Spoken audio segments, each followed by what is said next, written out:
बिस्मिल्लाहिर्रहमानिर्रहीम। एक टिड्डा किसी शाख पर बैठा सीटियां बजा रहा था। एक गधा करीब से गुजरा। टिड्डे की सीटियां सुनकर उसके कान खड़े हो गए।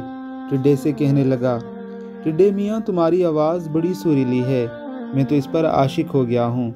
तुम क्या खाते हो बताओ, मैं भी वही ग़िज़ा इस्तेमाल करके अपनी आवाज़ तुम्हारी तरह सुरीली बना सकूँ।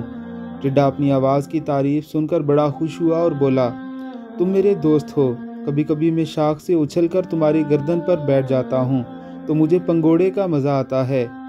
तुम अपनी गर्दन हिलाकर मुझे खुश कर देते हो। आज तुम्हें अपनी आवाज़ सुरीली बनाने का ख्याल आया है, बड़ी अच्छी बात है तो राज की बात, लेकिन मैं तुम्हें बता देता हूँ। देखो, ये राज किसी और को मत बताना, तुम खुद इससे फ़ायदा उठाओ।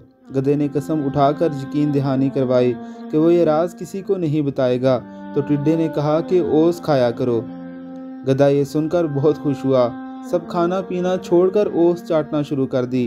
चंद ही दिनों में भूख प्यास की शिद्दत से मर गया। हासिल कलाम ये है कि जहालत हमेशा नुकसानदेह साबित होती है। किसी का मुंह सुरख देखकर, अपने मुंह पर चांटे मारकर, मुंह सुरख करने वाले बेवकूफ़ होते हैं।